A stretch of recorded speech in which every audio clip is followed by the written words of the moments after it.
everybody. Reporting to you again from the Glamour City, Hollywood. So when trees get stressed, they have this really incredible plumbing system to move water from the soil up to their leaves so they can do photosynthesis. And they really pull this water up. It's like a spring that they're pulling this water through tension forces up to the leaves. When things get hot and dry, when there's a severe drought that happens, those forces get even stronger, and eventually these springs, these water columns inside the pipes that move it up to the leaves, they start to break. Tiny little air bubbles or embolisms shoot in, and they block these pipes, these water transport pipes up to the canopy. And you can actually detect it. You can hear this process. It's the equivalent of a heart attack or an embolism for a tree. And you can hear it with a very, very fine microphone. If you stick it up to a tree on a really hot and dry summer day, you can hear little pops and pings. It almost sounds like popcorn. And that is these water columns snapping and air bubbles coming in.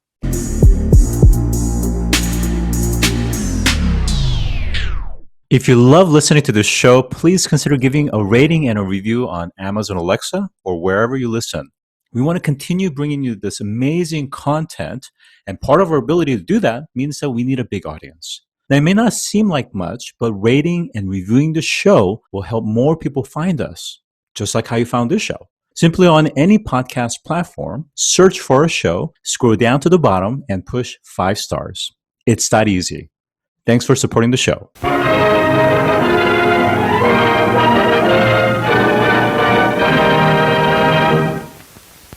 Today, I'm joined by Dr. William Anderegg, Director of the Wilkes Center for Climate Science and Policy and an Associate Professor in the School of Biological Sciences at the University of Utah. Welcome to the show today. Thanks for having me. So, William, you study how drought and climate change affect forest ecosystems, including tree physiology, species interactions, carbon cycling, and biosphere-atmosphere feedbacks. Can you tell us more?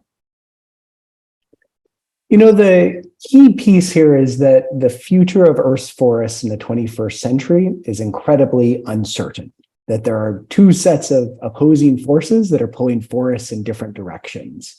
On one hand, the rising CO2 levels in the atmosphere tend to largely benefit plants and help them grow more. But on the other hand, the stresses that come with climate change from that CO2, so wildfires, droughts, pests and pathogens, heat waves, those harm trees and tend to cause them to die more than they grow. And so this is this fundamental tug of war between 2 really powerful sets of forces. And we really don't know what the future of Earth's forests looks like. Will they grow more and continue to lock up huge amounts of carbon, or will they die and potentially vastly accelerate the speed of climate change? It's a fascinating area, and I'm so glad that we're having a conversation with you because you are a foremost expert in this field. And not too long ago, we had a conversation with the folks that control millions of acres of timberland. Actually, it's a company that controls most of the Brazilian forest, for instance. And the forest is so critical, and I wonder perhaps maybe the way it's getting positioned or postured by private sector and the government versus the researchers and experts like yourselves, we're getting different messages. And what should we focus on, given the fact that what you're talking about is a very fragile equilibrium, and when it's out of balance, things potentially very bad are going to happen for a long time? It's a very complex situation, and it varies a lot by where you are in the world as well. So some forests, I think we feel more confident that they're fairly robust and likely to be more resilient in the 21st century. And a lot of other forests we think are really on the edge of a cliff, that could be a small amount of climate change that pushes them over. I think what is really crucial in this is, why do we care about the future of Earth's forests? And not only do they support a huge amount of the species on planet Earth and provide all these economic benefits to us, but they also dramatically slow the pace of climate change. So forests right now take up about 1/4 of the carbon that humans put into the air every single year. And that's this enormous brake on climate change. Now, if climate change pushes a lot of forests off the cliff, they could start to lose more carbon than they take up, and then that would actually accelerate climate change rather than slowing it down. And so this is this multi-trillion-dollar question of what does the future of Earth's forests look like? One of the points that you bring up, which I think is really important, is the regional as well as the local differences. So if you were to go to Scandinavia, for example, Norway, Finland, any of those countries up there, they really appreciate and understand the importance of forests and trees and wildlife and the preservation. Whereas maybe if you go to certain other parts of the world, that may not be necessarily the case, some of which is affected because of the economics and the survivability aspects of it. How do we have a global perspective, and how do we start to channel policies, especially in areas where maybe it's a little bit more complex and more challenging? Yeah, this is a really key question because the climate benefits that forests provide are global, right? Whether that carbon is pulled out in the Amazon or in Scandinavia or in the US, that benefits everyone across the planet. And using climate policy and conservation together in a way to protect the most important forests is really crucial. I think there's a huge scope here for innovation, and there's a scope both for corporations and for the public sector and governments here. And there's a whole bunch of mechanisms to do that. There's ecosystem services, payments for ecosystem services. There are carbon markets. And I guess the big picture point I would say is we need to be pursuing as many of these as we can. We need to dramatically increase the investment in forests and in nature. And then the final piece, which is really, I think, crucial to having it succeed, is we need to base it on the best available science and evidence that we have. So we're going to come back to some of the tools and instruments in just a few minutes, but let's talk about the hard science. Within your areas of research, can you go a little bit more in depth around what are you seeing in terms of what's happening to these forests and trees now, but into the future, foreseeable future? Yeah, I actually began my path as a scientist really trying to tackle this question of how do trees die? And in particular, it's a little bit like being a tree coroner or a tree doctor. What's the physiology of how a tree dies from climate stress or from drought stress? And it turns out that physiology is both fascinating and complicated, and it also matters enormously for what we think the future of forests are going to be in the US and around the globe.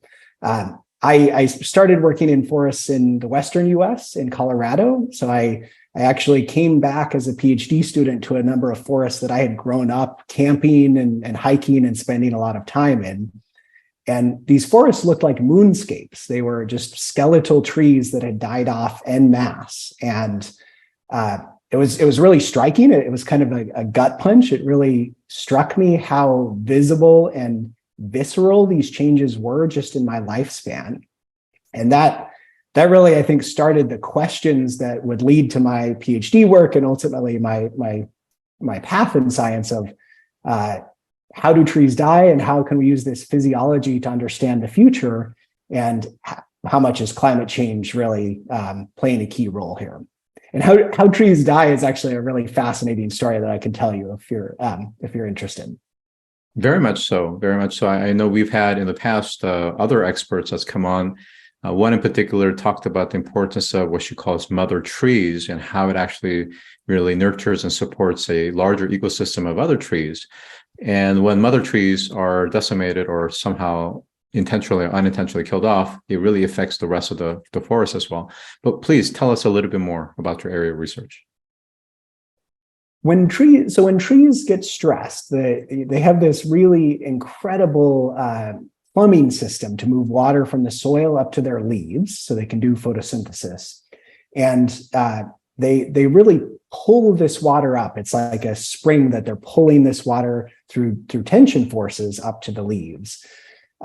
When things get hot and dry, when there's a severe drought that happens, those forces get even stronger. And eventually these springs, these water columns inside the pipes that move it up to the leaves, they start to break. Tiny little air bubbles or embolisms shoot in and they block these pipes, these water transport pipes up to the canopy. And you can actually detect it. You can hear this process. It's the equivalent of a heart attack or an embolism for a tree. And you can hear it with a very, very fine microphone. If you stick it up to a tree on a really hot and dry summer day, you can hear little pops and pings. It almost sounds like popcorn. And that is these water columns snapping and air bubbles coming in.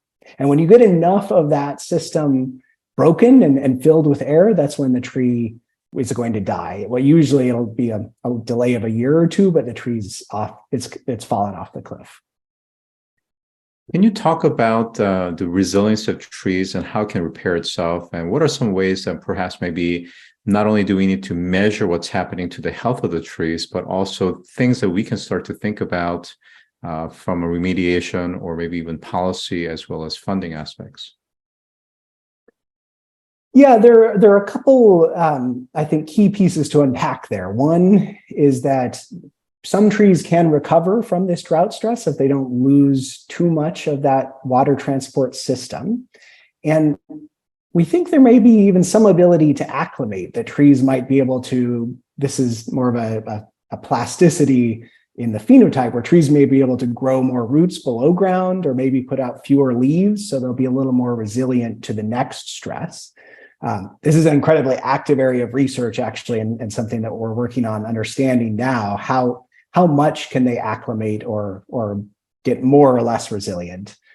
But from a bigger picture, from a policy and management point of view, we really want to be thinking about what management activities can we take to reduce the climate stresses and reduce the probability of catastrophic events like a wildfire or an insect outbreak. And there are management activities in many ecosystems like controlled burns or thinning out the density of trees that can improve the resilience to fires, to insects, and even to droughts, because you have fewer trees kind of pulling the water out of the ground. And then in the more long term, what trees do we want where? Which species should we be planting, and how can we get the benefits from forests by being proactive and anticipating the climate change that's coming and not reactive and responding to what we're seeing happening this summer? Yeah, I think that's an excellent point. And when it comes to certainly fire management, it does oftentimes feel very reactive, whether it's, what's happened to Australia a few years ago, to Northwest and all of really the West to a great extent. And things are changing in ways that we haven't even thought of. I mean, for areas of state of Washington, state of Oregon to be where it is, and Alaska starting to become a kind of a booming area for agriculture because of thawing aspects, really fundamentally changing everything. What are some things that perhaps maybe you're seeing from a fire prevention, wildfire prevention that you're seeing since the recent years that has actually helped to mitigate some of these risks? There are very clear examples where being proactive and thinking about where are fire risks in a landscape, and what was the pre-human management or even pre-colonization by Europeans in North America. What was that ecosystem and that fire regime like, and how can we kind of shift it back to what that might have looked like? And that's thinking about how often fires came back and whether they were surface fires, or in many of these ecosystems that have frequent fires, they were low intensity fires that just moved through the underbrush. And it has to do with the density of these forests as well, that, in many of these, we've worked a decent bit in ponderosa pine woodlands in the Western US, and they had a lot more sparse, bigger trees, and the frequent fires would kind of clear out a lot of the fuels in the underbrush. And we think that was a much more resilient and sustainable and long-term setting of the system. And it's very likely a lot of the native peoples also played some role in the fire regime too. And so can we use management to try to get towards that more resilient system? I think there's quite a few examples in the Western US of doing that. Now, a lot of the times, the biggest barrier is really the huge amounts of land that we have and the funding and resources to do that. That folks in, say, on public lands like the Forest Service have a really generally a pretty good idea of what they would like to do, but are often limited by funds and time and people. Yeah, and so that's the real issue, right? So even if we know some of the best practices and things that have worked, the issue becomes a budget issue, a human resource issue, and a time frame issue. And certainly when you get into developing least developed regions of the world, that becomes even more compounded. What are some other things that we need to be thinking about, as well as some of the other nuances maybe that you haven't quite covered just yet? One of the pieces that really, I would say, keeps me awake at night sometimes is thinking about actually the pests and pathogens and these, we call them biotic agents, the things that attack trees and kill them in many cases when they're stressed from drought or climate otherwise. And it's, understanding what that might look like over the next couple decades is a huge unknown. And we've seen really clear examples, both with things further in the past, like the chestnut blight, or more recently in North America, mountain pine beetles sweeping through the landscape. And there are some estimates that it's killed as many trees as fire has in the West. Understanding what will the next mountain pine beetle be, and which species and regions and forests might be at risk from that next attack, that next biotic agent. That's something that I think needs a lot more attention, and is a big unknown for looking at the future of our landscapes. And again, today, our topic is really around forests and trees, but then same thing around pests, pathogens, and microorganisms. It's a huge issue around agriculture as well, right? So these are some really challenging issues, and certainly more pesticides and more harmful chemicals is not necessarily the answer. What are some things that you're seeing that is working in certain parts of the region, maybe in the U.S.? When it comes to one of the broad patterns that we tend to see again and again is actually that managing for diverse landscapes tends to make them more resilient. Mm-hmm. And that not only means diversity of the species that are present, but also diversity of the ages within a forest. That in many cases, you really don't want a dense single-aged forest, because that's the prime conditions for a fire or an insect to just spread and decimate an area. And so, thinking ahead, what are the risks going to be, being this proactive rather than reactive, and then thinking about what are the ingredients of resilient landscapes, and that's probably diversity. That's planting the right species so they have the right physiology and they're prepared for the climate conditions of tomorrow. And it's really having the capacity and the monitoring and people on the ground to not only carry out those actions, but monitor and learn from them as they happen and improve as we see what's going on. So in some of these parks and recs and really public lands, let's say, again, it's really up to some of these agencies and federal and state dollars. But what's the role of private sector, and how can the private market help to create some of these balances, to your point, these diversities of age as well as the species, to create that really robust and resiliency for these forests? There's a quite large role for the private sector here, and this is both in privately held lands. There's huge amounts of forests in the U.S. and around the world where timber companies are the ones doing the management and the harvesting, and so I think that can be a huge resource and a huge lever brought to bear on designing and preparing more resilient forests. But even on public lands, it's really a lot of the private sector companies that are actually carrying out a lot of the management actions. So the state agencies will set out, the areas and the treatments, but it really it's the private sector that's coming in and doing most of those treatments.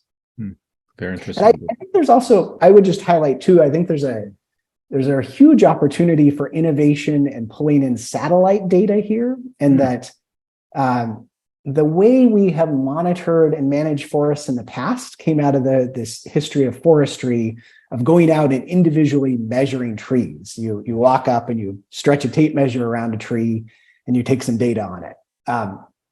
But we have these cutting edge satellites, some of which are going up, this year, next year, some of which just recently got launched, where we're going to be able to see individual trees, and we're going to be able to see biomass and carbon from space in an unprecedented way, and even some components of the species and the sizes of those trees. And really bringing that data to bear on building climate resilient forests, I think, is a huge opportunity for the private sector and probably in collaboration with the public sector. So I completely agree. And I think the level of sophistication, the arrays of sensors that's being out there that we can really support not only thermal, hyperspectra, multispectra, and a lot of these spectrums, that really gives us a very fine granular look at some of the health of these forests in large, kind of big ways as well. But I wonder, for some of the forest agencies and some of the people that are on the ground, boots on the ground, so to speak, how do you feel like they're ready to use some of these satellite data? It's one thing to have the data, but do they have the capacity and the means and the skill talent to be able to process it and use it? That's a really interesting question. They have some capacity, and there are definitely many excellent folks at these agencies who have done research on this and are paying attention and trying to fold that in.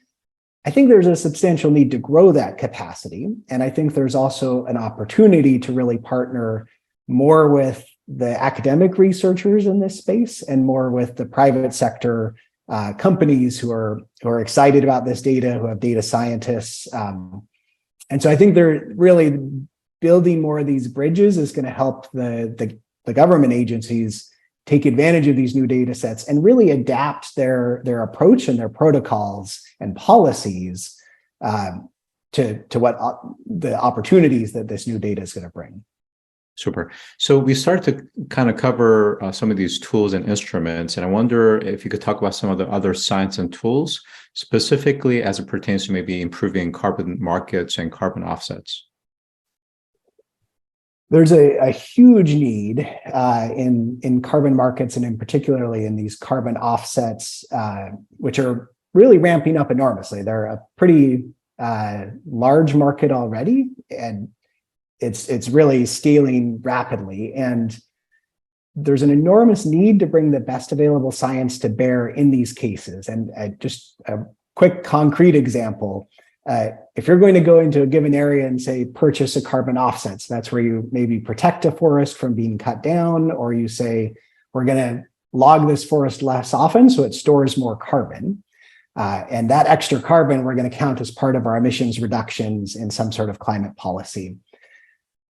If 5 years down the road, a wildfire comes through and wipes out that forest, all of that carbon, or most of that carbon, is going to go back into the atmosphere. And so there's a real risk that climate change could undermine and even kind of wipe out some or many of the benefits of some of these carbon offsets. And so understanding what are those risks, what's the risk profile, what are the portfolios and the approaches we can use to buffer for risk, and what are the data sets we need to guide where we're investing in nature? That is, I think, a huge opportunity and a huge need in these carbon markets right now. Right now, the science is relatively simple or in many cases absent for some of these decisions. That's an excellent point. And I think to add to that is there's probably, again, I'm not as familiar, but I'm not sure where things are in terms of insurance products around some of these carbon products as well. In the case, like the event that you mentioned, where there is a wildfire that comes and destroys some of these things, and some of the assumptions and transactions that have occurred based on the past may no longer be valid anymore.